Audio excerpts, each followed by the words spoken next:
you could look at something and say, oh, I don't see my type on that kind of show. But maybe you get to be the first. Maybe you get to be the one then that when someone's younger watching TV, they're watching you.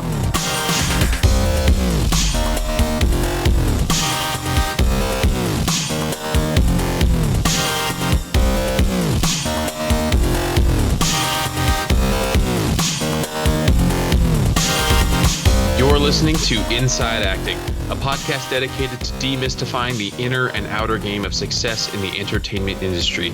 I'm AJ Meyer. And I'm Trevor Elgott, and coming up in episode 271, we have the second and final part of AJ's chat with actor Chelsey Crisp, best known for her role on ABC's Fresh Off the Boat.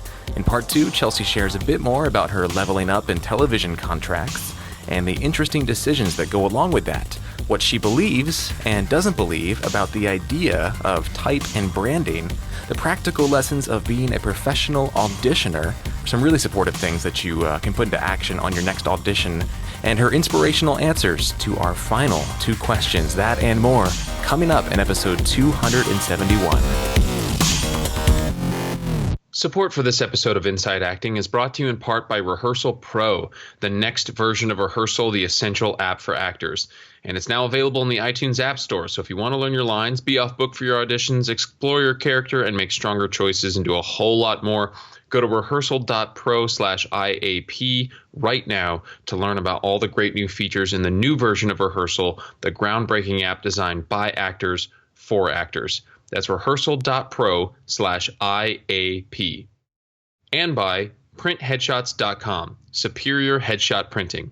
At printheadshots.com, all orders include free shipping, free retouching, free layouts, free proofs, and no hidden fees. You don't pay a dime until you approve your proofs. And you can use promo code IA, that's IA as in Inside Acting, to get $5 off your order. Most orders arrive within just a day or two. So for superior printed headshots, visit printheadshots.com and use promo code IA for $5 off. Printheadshots.com. Superior headshots at the lowest prices guaranteed.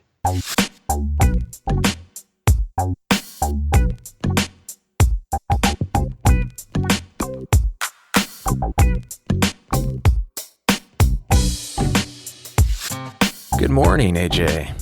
Good morning. Is that a comment on my voice?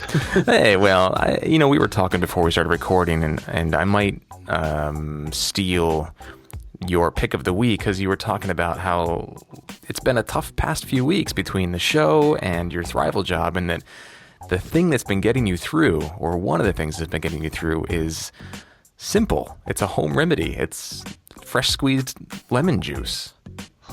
Yeah, or you can get the those bottles at Whole Foods and other places like that. But I just find, there's this whole school of thought, school of science, school of health around our bodies and their pH balance.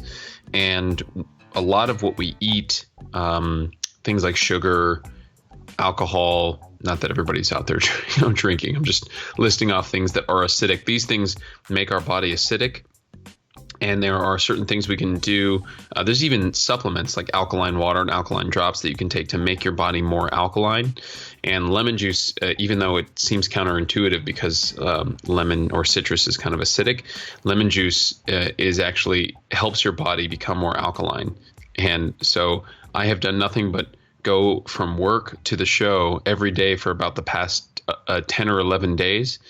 Yeah, it's like 11 days or something like that. I was like, I haven't done anything. I haven't been able to read a book or watch a show or listen to a podcast or anything. So, what is my pick of the week going to be? I was like, well, you know what I have been doing to keep myself alive and functioning, a functioning human being is, drinking lemon juice. Yeah, lemon juice is great. And I've been a big fan of apple cider vinegar as well. Just a couple tablespoons of that mixed in with some water and lemon juice is a great sort of energizing tonic, I guess, that can really not only make you feel sort of great, but also suppress hunger pangs if you're fasting. So something to keep in mind. It's interesting, the whole acidic alkaline thing in our bloodstreams, the pH balance. I had a sort of heated debate with my friend who is a chemist, a trained chemist with a PhD in chemistry. And he vehemently disputes the sort of, holistic health claim that what we eat, especially things like lemon juice and apple cider vinegar, has a significant effect on our body's pH balance. And his whole sort of experience around formulating drugs for pharmaceutical companies, that's what he does. He says it's one of their greatest challenges is to get the body to basically stop metabolizing things so quickly. And one of the biggest issues they have is around, and I'm butchering this because he knows a lot more about this than I do, but because you're not a chemist. You're okay, Trev. He said that basically, like, it's virtually impossible to get the body's pH balance, to get that thrown out of whack by a simple like dietary shift. And we had, many emails exchanged about this, and I was sending him YouTube videos, and he was like, dude, look, I do this every single day. It's like, it doesn't, like, there might be some truth to this, but like the whole like health claim that like you can basically create a hospitable or inhospitable environment in your body for disease and things like that based on simple things like lemon juice and apple cider vinegar. He's like, it's way over exaggerated. I don't know. I mean, maybe he might have a lot of anecdotal sort of laboratory evidence for that, but I know that when I drink lemon juice and apple cider vinegar and things like that, I feel pretty good. And I haven't gotten sick in a long time since I've gone vegan and really made apple cider vinegar and lemon juice a main part of my diet, because meat and dairy is a big contributor to the acidosis of your bloodstream, as it were, if you subscribe to this health theory. So there's another way to help you get through if you are so inclined. Maybe take a look at reducing your meat and dairy intake, said the animal activist. Yeah, I definitely, I mean, I'm thinking of like what dairy I consume anymore. The occasional slice of cheese, maybe, because I mean, that's also a practical thing when it comes to singing as well. Yeah. And I do sing in this show, and I don't want the mucus that's caused by ingesting, dairy, but I don't consume it anyway. It's just not a big part of my diet anymore. But it's funny, you said laboratory evidence. I guess all we have to go on, if that's the case, is anecdotal, experiences that we're having. Like, you're saying you haven't been sick. Every time I feel myself sort of feeling that way, if I consume alkaline drops or drink this lemon juice or whatever, it helps every single time. I'm not even exaggerating. I can't remember a time since I discovered this whole, and I don't think it's a placebo. First of all, I was a skeptic in the beginning because I was like, what? Like PA, like that doesn't make any sense. It sounds kind of silly. But I also just feel like human beings, like we just respond to different things differently. Like, there are people out there who are, completely gluten intolerant. And I marvel, for instance, at the people who can drink like a handle of alcohol and not only not really be drunk or buzzed, but not have a hangover the next day. Like these people exist. They're out there. It's just your friend is right about one major thing, which is our we metabolize things so differently from human to human. So I don't know. I feel better when I do it. So I'm sharing it with our listeners. Hopefully they will, and you feel better by doing it. And hopefully our listeners will get some kind of benefit out of it. Yeah. Unless one of them is a chemist, and then we're going to have an email exchange with one of them instead of your friend. Well, it's interesting because there are really two ways to kind of look at life, and that's through like the scientific studies that prove a thing, or your just own personal experiential, results. Like it's like one trumps the other most of the time, and it just kind of depends on what your philosophy is, It's funny that you said trumps, because I was just about to say the third option is alternate facts. Alternative facts. You can believe in science, you can believe in experience, or you can believe in alternative facts. Alternative facts. That will go down in history as Oh my God. Anyway, before we go down that rabbit hole, so is that basically your week? It's just been your Thrival job and the show. Yeah. And how's the show going? It's going great. Honestly, it's I'm having such a wonderful time with it. I love working with this company. I love the stories we're getting a chance to tell. And just to refresh our listeners' memories, this is the show with the Jewish Women's Theater. Yeah. Yeah. And you're playing guitar and you're singing and all that. Yeah.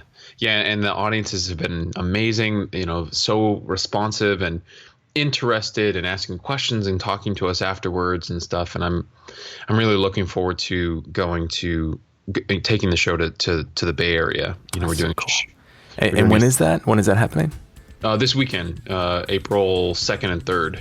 Awesome. So, that's right. Yeah. Hey, if you're in the Bay, listeners, hit me up on social media, I guess, and I'll send you the information.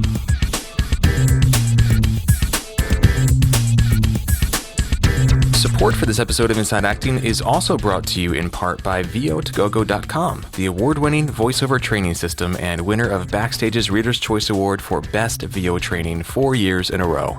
Visit VO2GoGo.com/start for a free Getting Started in Voiceover online class that'll help you add voiceover to your acting portfolio. That's VO, the number 2, GoGo.com/start.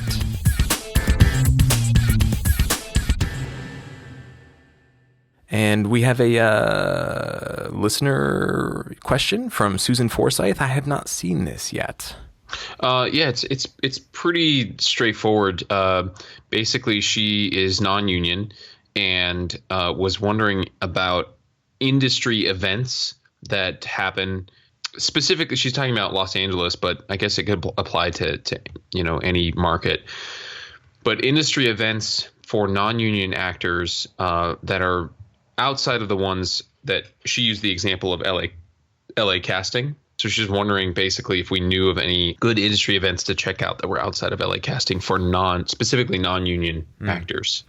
Industry events meaning relationship building events or casting workshop things or just meetups or what kind of events was she? Yeah, I think she meant mixers and stuff. Okay. And that kind of thing. Well, the tweet up's a great place to start. Yeah, that was going to be my first answer. Yeah, the LA Actors tweet up, which I think is just laactorstweetup.com. And then I think Bonnie Gillespie has at least one or two events every so often. And by that, I mean like once a month or so. Hollywood Happy Hour, I think that's what they're called. I don't know if they still happen, but it might be a good resource to check out. Yeah, I don't know that she does those anymore. Yeah, but I mean, yeah, meetup.com. There's always stuff happening. I think it's just a matter of where to look. My experience has always been that a great place to meet people and rub elbows with working actors is going to see live theater. Just go to see 99-seat shows and things like that, and participate in the stage talks. They usually, not usually, but they often have talkbacks and things with the actors and the creative teams, and you'll meet a lot of actors there who have friends in the show, and just strike up a conversation. It's people are generally pretty friendly. I know I've met a ton of great people just by going to see live theater and being part of that community. I was going to say too, I know this is kind of a loophole and not really your question, Susan, but if you have a friend who is in the union, they can typically get you into events by sort of registering a +1 on the guest list. It depends on the event. It varies by event, and sometimes they will prioritize union actors in a way like if the room is full basically and you're non-union, you're going to be sort of passed over for someone who is. But yeah, I've seen so many events. And for instance, before I joined the union, Jen Levin, our production coordinator, would very often be like, hey, do you want to be my +1 to this industry event that the union is actually putting on? So I know, like I said, I know that's not really your question, but it is a nice loophole that maybe some of our other non-union listeners would want to take advantage of. I would be curious to hear what your goals are, Susan, as far as what events you're looking for. I mean, are you looking to just build relationships and get to know people from a social perspective, or are you looking for potential collaborators, or are you looking to connect with some better training, or all of the above. I think that will help inform kind of where you begin your search for this kind of thing, and then specifically what you get out of it as you attend these events and interact with people there. Oh, she doesn't say resources too, in addition to events. So what are some other resources you remember using from when you were not union, Trevor? Resources in what context? Once again, not specific. Yeah, I mean that could be a number of different. That could be anything, you know. Well-known site. Not sure if there's any well-known sites to get information from besides LA Casting. I mean, yeah, it depends on like what kind of information you're after. That's half the reason we started the podcast, right? It's just to get a sort of varied sources of input on how this industry works and what it takes as a human being to sort of have a rewarding journey in this industry. I'm having a hard time responding to this because it's such a general sort of wash of a request. Yeah. But I would start by maybe looking into meetup.com and the tweet up and then getting specific on what exactly you're looking for. And I would point out as well that when you're at these events and you're talking to people, go back and give a listen to maybe the Steve Rohr and Dr. Shirley interview. There's a lot of good stuff in there about how to break the ice and show up in such a way that people are really, really happy to be talking to you and really glad to have met you and feel like it could be a really rewarding relationship for both parties, rather than just hi, what can I get from you? Yeah, kind of, which is That's a great call. It's so tragically common in this industry. Yeah, I was gonna just toss in there the LA Stage Alliance website, which I've mentioned many times before. Give you a great sort of primer on the LA theater community. I love you said primer.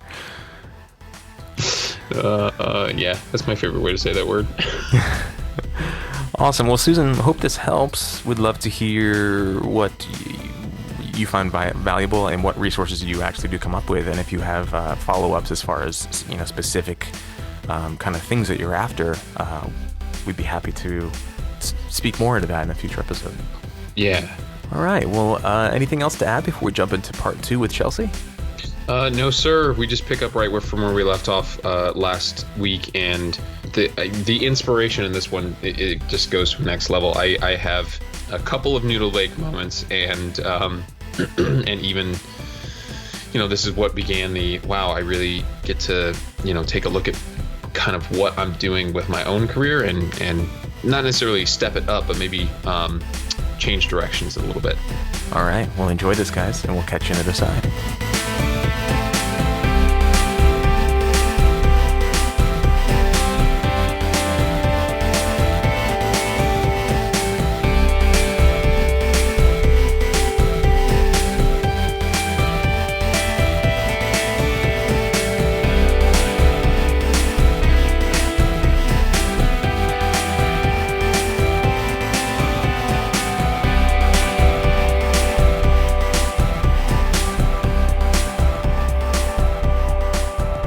Before we move on, I just want to take a moment to acknowledge the fact that you are the now third that I can think of. There might be somebody else who has said this.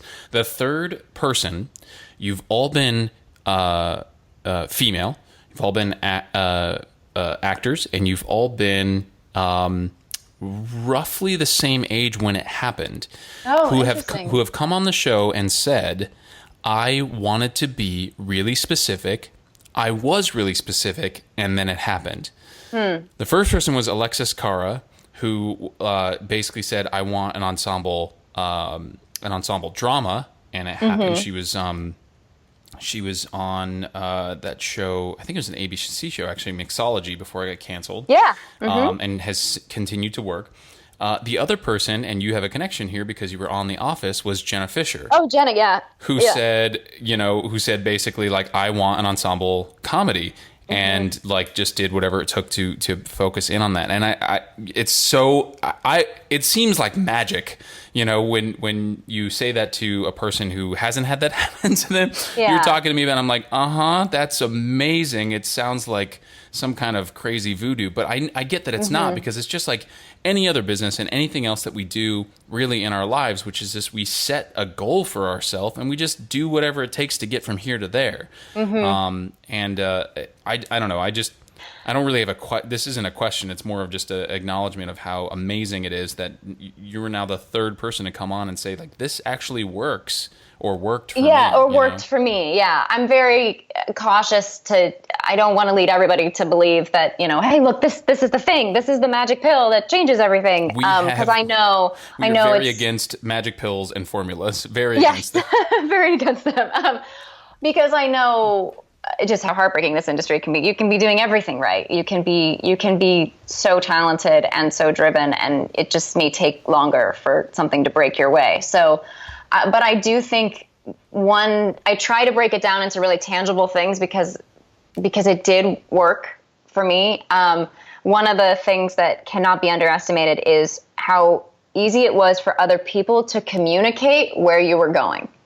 Like that, just the fact that an agent could say, like, to their casting director friend, oh yeah, she'll be on a sitcom by the end of this year, or something, like just that specific. It actually got to this point where when they offered me the contract on Fresh Off the Boat, there was like a serious discussion about whether that was the right decision or not, or if I should, other networks were like, well, what if we did this or that, or it went to a crazy place, and I've never experienced anything like that, because suddenly I was this, a more specific commodity, I suppose. So there was actually a moment where you and your team were considering turning it down so that you could continue to focus on other things? Well, when the show started, I was recurring, which is why it was so easy for them to just pick up the phone and make the call. I'd been auditioning for pilots. I only really had 2 real pilot seasons, and this was the second one. And I'd gotten close to some things at ABC, but at my age and in my bracket, I was pretty much always up against names. And so I hadn't booked a pilot. And then this one they called offering a recurring, that was a no-brainer. That was an easy yes. And then we were a mid-season show, so we shot only 13 the first year. And partway through those first 13 was when they called and said, hey, we'd like to make you a regular. Do you want to stay with the show?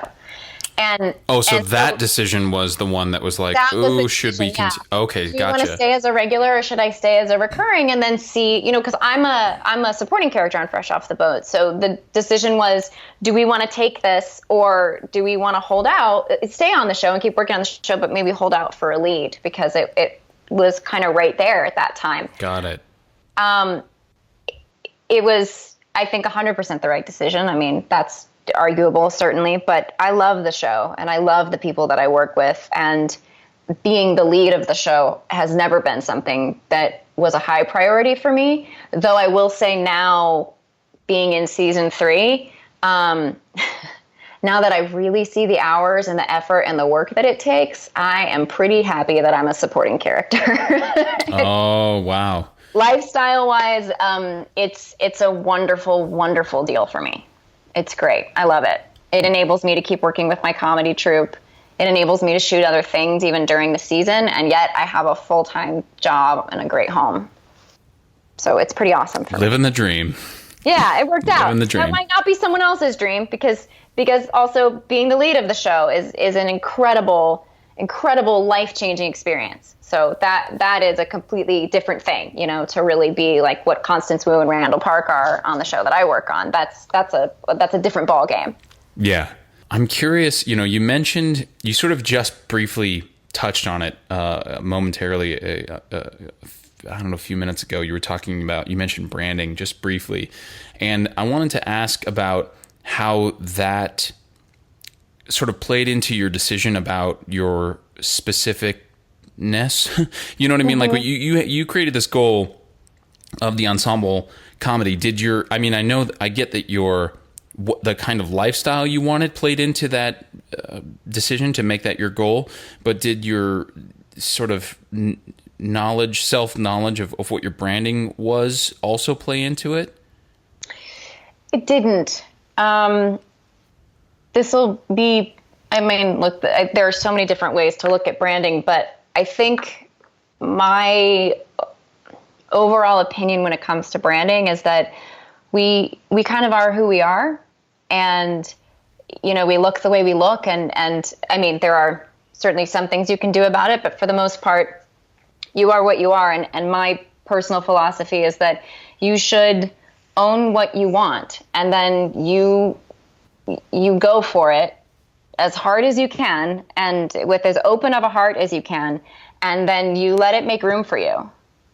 So maybe, you could look at something and say, oh, I don't see my type on that kind of show, but maybe you get to be the first. Maybe you get to be the one then that when someone's younger watching TV, they're watching you. That's exactly what Fresh Off the Boat is. And that's why I'm so proud to be on it. Mm. There didn't used to be a family that was Asian American on TV. And now we're finishing our third season, and Dr. Ken's finishing their second. And that's pretty cool. Yeah. So I think you should go for what you want, and be, as good at it as you can possibly be, and be as good to the people you meet along the way as you can possibly be, and let it make room for you. That's beautiful. I really, really love that. I'm actually I'm having a bit of a noodle bake moment, so I'm just processing everything. I know that there are a lot of opinions on branding, and look, I think it's great to know yourself. I think it's huge to know yourself, so that you know what you bring into the room and you know what's special about you. But that doesn't mean, when you pick up a piece of material and you go, oh, I don't think I'm right for this. So what? That's not on you to decide. Yeah. You just go in there and you play a real person, you do the best job you can do, and you let the chips fall where they fall. And sometimes you're shocked at the things you get, and more shocked at the things you don't get. But that's such a huge casting process, is such a massive process involving so many people, so many opinions, and so many politics that it's kind of none of our business whether something is right or wrong for us, because you can go in there and change their minds anyway. Wow. Yeah. I think part of the reason I'm having such a time sort of processing this is because I think I've been sort of, my thinking cap has been on a little askew, and needs a little adjusting, because I've thought about the idea of, I think it's really important to generate those target lists and, really think about like the kind of, projects you want to work on, directors you want to work with, et cetera. But the specificity I've always grappled with is in branding and sort of like who I am, because I'm very like we talk about this on the show a lot too. I'm very like sort of multi-ethnic, and sometimes I feel like no one in the industry really knows what to do with me. I think I had less of an issue in New York, actually, and visiting New York recently, going back there, I was kind of like, oh crap, maybe I actually need to go back to New York, because it felt, I did remember that the industry sort of got me a little bit better there. But, that's interesting. But I'm realizing like what I need to do is really start to say out loud and work toward what I actually want, which is I don't know how I would say it, basically off network like sort of epic drama. So you want a prestige project. Yes. Yeah. There it is. Yeah. I really want the Game of Thrones, House of Cards, the stuff that you see on the HBO, Amazon, Netflix, etc. I think is the best storytelling out there. I mean, it's an amazing time for that kind of television. It really is. And so now I don't know. I think you're just inspiring me to like really be, specific about where I want to work and what I want to work on, as opposed to like how to make myself more specific so that I can cast. Well, so I'll tell just a little story then in quickly in that vein. A couple years ago, I did a romantic comedy, an independent romantic comedy, and the actor who was cast as my love interest is an actor named Joe Williamson, who I did not know before this project. And we shot this thing in Virginia, and he was so great. He was just such a great actor and such a good guy. And I towards the end of shooting, we sat down one day for lunch. No, it was after work. I said, we gotta have dinner tonight. We sat down and had dinner, and I was like, what are you doing? Like, you're doing something because you should be famous. Like, you shouldn't. He had like an okay resume of like co-stars and guest stars, but kind of the same place where I was a few years ago, like just not breaking through. And we had this exact conversation about, all of these things. And I was like, so what do you want? What do you want? And by the end of dinner, we had narrowed down that he really wants exactly what you just said, basically. Though he was not, it didn't need to be cable. But he really wanted kind of a Kyle Chandler type role on a family drama type of show. Okay. It didn't have to be family drama. It could be a cop drama. But like he wanted kind of a prestige project, network or cable. This was 2 years ago. In that time, he has changed his management, stayed with the same agency. He just 2 weeks ago signed a series regular contract for Alan Ball's new show on HBO. Oh my God. 2 years. 2 years. And Alan Ball too, like that. I mean, yeah, I mean, it's like, it is like the exact kind of, specific goal that you were just saying. Like, it's an incredible show. It has a series order. It's not just a pilot. Oh my God. So he's skipping. I don't even know if he's recurred. Oh, I think maybe he's recurred, like done 2 episodes of a couple of shows, or maybe 2 or 3. Sorry, Joe, if that's not accurate. He's definitely listening right now. But he's definitely listening. But when I tell him I talked about him, he's going to listen. He's going to listen. But I mean, this is a huge jump. Like, it's a massive jump that he absolutely deserves. He is absolutely talented enough for it. And now he's going to get it. And like, it's such an exciting moment for him and his wife and his kids. Like, it's going to change his life and his family's lives. And it's because he got really specific and he worked so hard for it. And like, I am getting goosebumps even talking about it. I'm just so proud of him. He's just worked so hard. So I think it can work in whatever your thing is. Maybe it's independent film. Maybe it's studio film. Maybe you want to be in big budget studio, franchise features. I really think and maybe it's not just one thing. Maybe you want to focus on different categories. But again, the specificity of it being one thing kind of gets you to the point where then you get that deal and you get to do that job, and then you can figure out what you want next. Yeah. Well, I am inspired like nobody's business right now. Like, the gears are definitely turning. I'm like, okay, I gotta go, Chelsey Crisp. I gotta go change my life right now. Thanks. I just think it's a slightly better, for me, it was a better use of time and a little more fulfilling way to focus my energy than to try to put down on paper who I am as a person, because what I play on Fresh Off the Boat is certainly not who I am. Right. Yeah. There are shades of me in the role now, because the writers start to write to you, and like there actually is a lot of the character now that does feel a little bit like me. But like, if they went and had a session, if they held a casting session for that role, I wouldn't have even been seen. That's how different I am aesthetically from that part. Yeah. So if I'd done some focused marketing campaign on my temperament, my personality, my ideals, my goals, like, I would not have gotten this part, probably. I wouldn't have lined up with who this character is. Wow. Yeah. And we've talked about those classes, those workshops, those like branding workshops where you can sort of like figure out how you're perceived, how people perceive you, and start to, dress according to that, and gear your marketing material, according to that, and all that stuff. And like, you're just blowing all that stuff out of the water right now. It's fantastic. I took Sam Christensen's workshop and I loved it. I thought it was so cool and really interesting. His is one of the ones we've talked about. What do you feel like you took away from that, and how did it inform your decision making? It was a while ago. It was probably 6 or 7 years ago. I think anytime you get to know how people perceive you is a win as an actor. But I think it has more to do with who you are in the room. I think you can go, this is kind of technical, but hopefully this helps, and tell me if it doesn't. When I get a piece of material and I go and audition for something, I'm figuring out how that character is going to look and feel on me. Who is that character going to become because I'm the one playing it?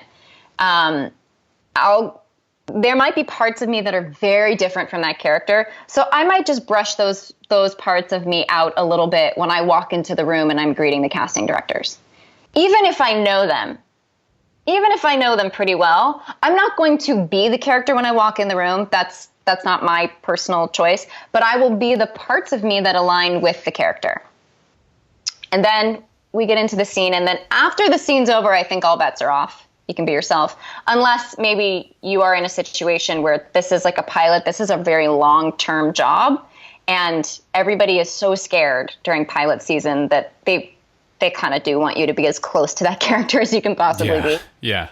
But I think knowing yourself is hugely important. Knowing how you come across, knowing how people perceive you, and then really going like, oh, I pick up this piece of material and this character, this character's cold or this character's icy. Okay, I know which part of me to access to make that read. I'm going to brush out the part of me that's bubbly. I'm going to sort of just shut down the part of me that's quick to make a joke. I'm going to be more still because I know when I'm still, people think I'm mad. And if I make someone mad, or if I look mad, then that's going to make someone feel uncomfortable. They're probably going to think I'm a little bitchy. There you go. That's how I get to that. Wow. That's huge. That's huge. That's like, that is practical, pragmatic, like advice that I or any of our listeners could put into practice tomorrow. Like if they got an audition tomorrow. So yeah, absolutely. I know you said it was technical, but it's, it may be technical, but it's super accessible. So don't worry about that. I think, to just piggyback on that really quick, I think that's the whole point of auditioning. It has nothing to do with booking jobs. I think it has everything to do with booking rooms and getting to know yourself as an auditioner. I think keeping a journal and going, oh, here's what I learned in that room. Or I was really able to apply this lesson from before. Oh man, I overtalked like crazy in there. Next time I need to listen a little more. Or, oh, I lost, I'm just trying to think of all the crazy things that happen in auditions. I had casting directors fight in front of me once in an audition. And I left that situation like, what did I learn? Tried to figure out how I responded in the moment, and was that the way I wanted to respond? That's sort of what I think we should be taking away from auditions. Like, what did I learn? And that's this is part of that audition game, I think, to try to figure out which parts of you fit that character, and did they show up, or did you get nervous? Did you take them out on accident? Did your own nerves take over? Did your character become nervous? Yeah. Yeah. Wow. That is new. The other thing you were saying about booking the room, we I don't know what guest we got it from, but we say book the office. Yeah. But the whole part about what did you learn? I may have mentioned it before because I did have I think it was an acting teacher my senior year at UCLA who said after you leave an audition, write everything down that you learned. He used to keep like an audition log for himself, like a diary or a journal or whatever. Write everything down that you learned and then forget about it. So that you can forget about it, so you can sort of write it down, get it out of you and let it go, and then maybe go back to it for reference later. But that's such a great way to look at it. Yeah, it's because it's also a numbers game, right? You think of a door-to-door salesman. How many houses do they have to go to before they sell something? Auditioning is pretty much the same thing. Yeah, of course. So you're going to visit a lot of houses. You're going to hear more no's than you hear yes, by far. I think at every level of this industry, you're going to hear more no's than yeses. And you got to take good care of yourself when you're hearing those no's, and make sure that you still are holding on to your creativity, still holding on to your confidence, because you're just going to get them. Yeah. Just going to get them. Oh man. All right. Well, I am going to call you later for my therapy session. But, no, this has been amazing. I honestly think we could have you on again and talk for another hour or whatever it's been. We do have two questions that we always end every interview with.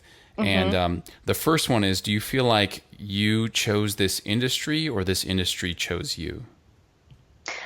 Oh, yeah, I've heard you guys ask this question before. I think... Doesn't necessarily have to be industry either. It could be this lifestyle, this life path. Do you feel like it chose you or you chose it? I think when I was little, I was just drawn to it somehow. It wasn't modeled anywhere for me. So I guess maybe when I was younger, you know how we say like you're bitten by the bug. So maybe that was sort of it choosing me. But anytime after that was me choosing it because it's, you know, wherever, for everybody listening, like wherever you grew up, whatever you knew about the industry at that time was nothing compared to what you know about it now. Wherever you are now, you know so much more.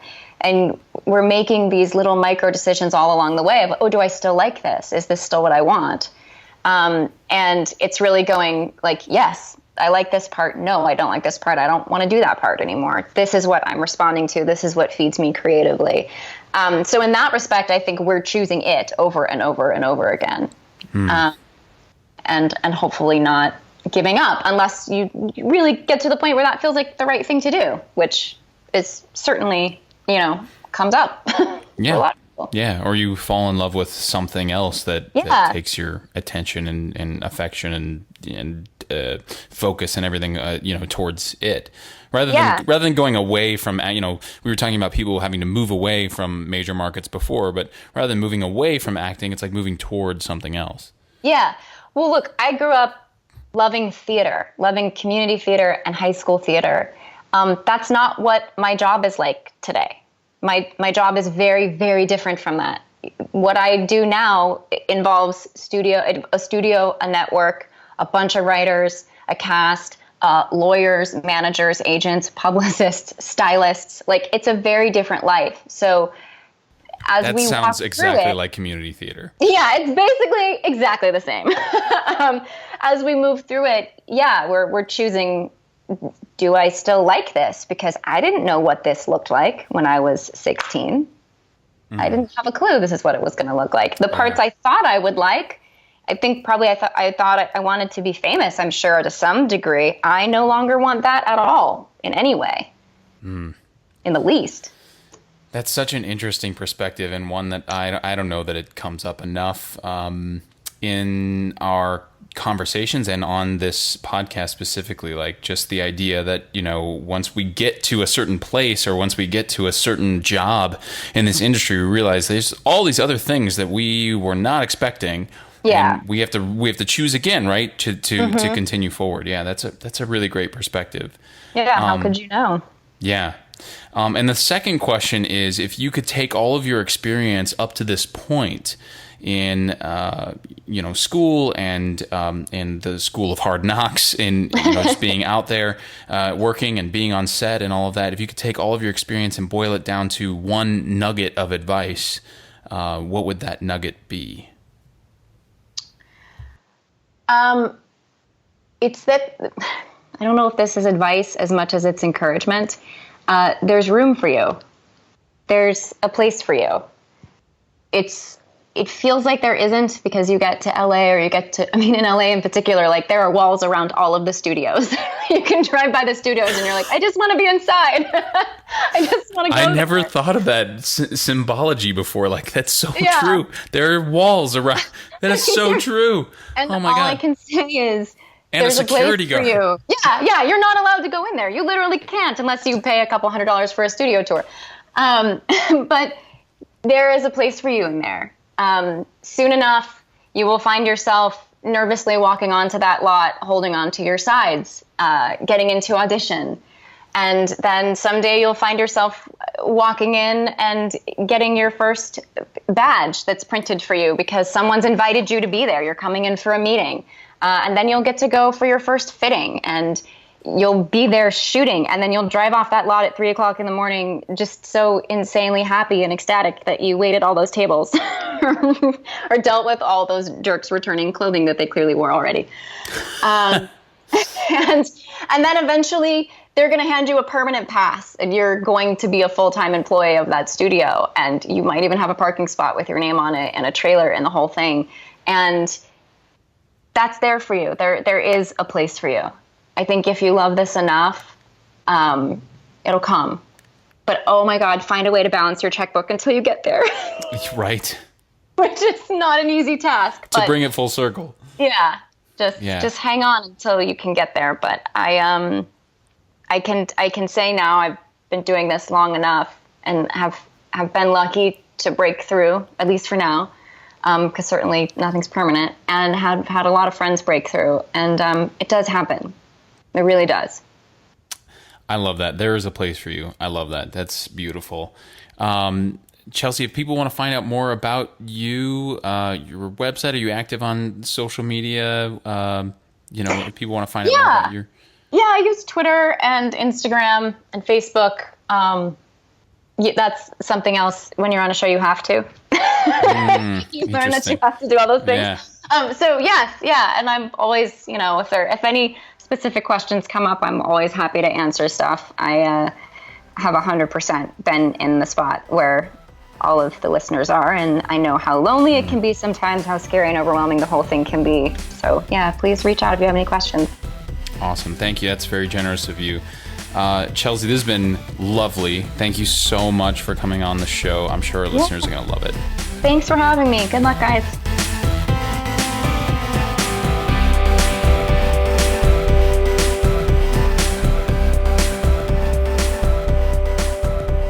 All right, everybody, welcome back.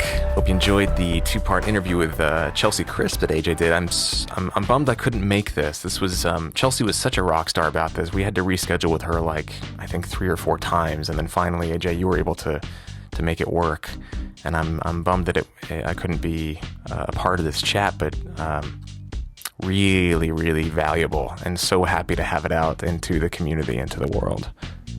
Yeah, I was sad that you couldn't be there, because especially after we started the conversation and just knowing, the kinds of sensibilities that you bring to the world and to these interviews, and I would have been really curious to hear the kinds of reactions that you would have had, and then the questions you would have asked. After you get a chance to listen to the whole thing in its entirety, I'd really love to, either on the air or just, you and I hanging out. I'd love to get your thoughts around kind of the big chunks of information in this one. Totally, man. Maybe we'll have her back on. I told her that. I say that in this part of the interview. I think we're at a point in the podcast's journey where we can start having past guests back on to reconnect from a completely different place than we were years ago when we first interviewed them. Tim Ferriss' podcast and the Rich Roll podcast, they do that all the time. They have guests come back and do a sort of reprise. And it's always so cool to see hear the same sort of philosophy, but from a completely different vantage point of experience. So let's do that. Let's do that going forward, shall we? We shall. All right. So picks of the week, man. What's your pick of the week this week? Well, we already talked about it, but it's the lemon juice. Oh yeah, that alkaline crap. Oh that yeah. Anecdotal BS.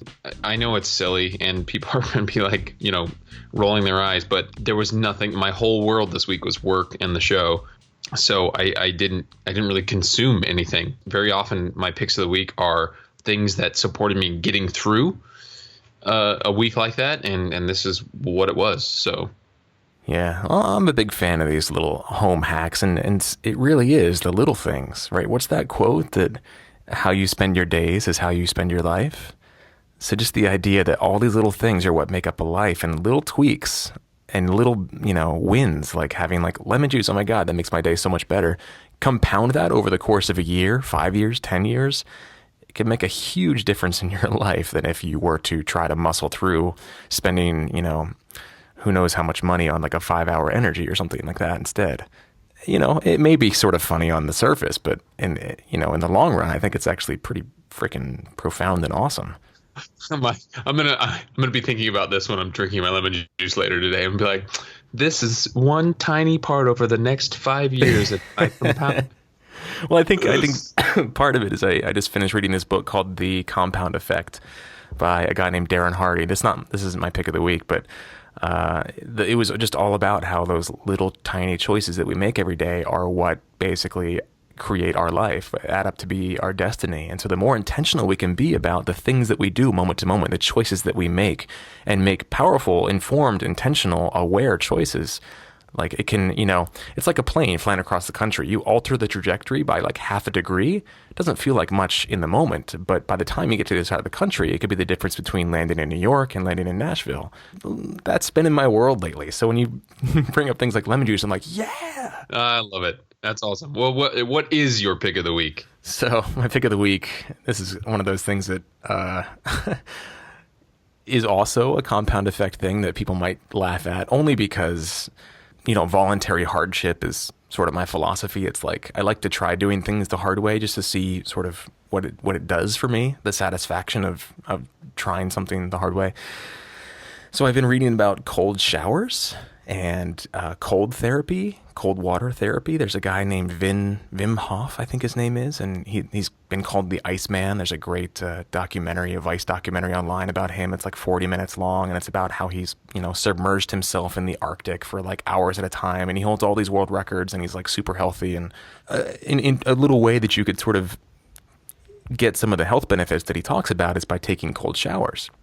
And so I've been taking cold showers, and it sounds like an awful thing, and it's pretty tough the first few seconds, but after that, you just feel like $1 million when you get out of the shower. And there's so many health benefits that I'm reading about. And if you think about it, for 199,500 years, human beings only ever bathed in cold water. So it makes sense that it would be kind of a good thing for you. And, just again, voluntary hardship, what might happen to you physically and psychologically and spiritually if you were to conquer something like 5 minutes in cold water every day? Anthony Robbins does it every morning. He jumps into a 57-degree pool to sort of shock his system. And he says it's like one of the best things he does, just to sort of lots of health benefits. Check it out. Cold shower therapy. The link on our website is to a great little guide that I found online from a guy who runs a website called impossiblehq.com. And it's a cold shower therapy guide. It outlines a lot of the benefits and the how-tos and things like that. And he's even got an app that you can download for a 30-day challenge to take a cold shower and track it. And there's like a leaderboard on the app and all sorts of fun stuff. So check it out. Cold showers. That's my pick of the week. Lemon juice and cold showers. This is a holistic, very holistic episode here. Get after it. I remember first hearing about this from the 4-Hour Body. Yeah. I tried it. I definitely took cold showers for a week, and then I've brought it back a couple of times. So I've probably done it about 3 different times since reading that book, and maybe it's time to go back for a 4th. Well, let me ask you, what did you experience when you did it? I definitely, being awake, I know that sounds really silly, but like there's this sense of get at it kind of feeling when you get out of the shower after taking a cold shower. You did a much better job of describing it, but it's sort of like, you get out and you're like ready to go. Yeah, it's the best non-coffee coffee ever. Yeah, exactly. That's a much better way of saying it than my mumbles. One of the benefits that Tim talks about is the sort of micro movement of the muscles that happens from the shivering. It sounds so sadomasochistic. You shiver because it's cold, and I guess the micro movements it has a bunch of different benefits, just getting your blood moving and getting your muscles moving and increasing your metabolism. And so I did actually notice over those times feeling, for lack of a better word, tighter. Like, sometimes when you like spend, I don't know, Trevor, you probably do this all the time, so it's probably not going to, you're like, yeah, and that's every day for me. But when you like eat super well, you eat right, and you exercise like every day for, a extended period of time, you can feel the sort of like extra fat kind of falling off of you, and you just feel tighter, for lack of a better term. That's how I felt. I just felt tighter. Yeah, like more engaged with my muscles. I'm doing a terrible job of describing this, but I'm sure it will speak to people who aren't the Adonis Trevor Albert. Well, I think I know what you're going for, which is when you subject your body to small stresses like that and you come out the other side with a win, there's a life force that is flowing through you that you just can't get any other way. It's a buzz that's unlike anything else. And it's just a buzz that says, I'm alive and I did this. And my body triumphed and I'm ready for more. And there's just nothing like it. And I think that's maybe kind of what you're describing. Yeah, that's definitely part of it. I mean, you do. It seems like such a funny thing to say, but you do feel like you kind of survived your morning shower. Yeah, but then the rest of your day is even better because you're like, I did that. Like, what could be harder than that? Like, bring it.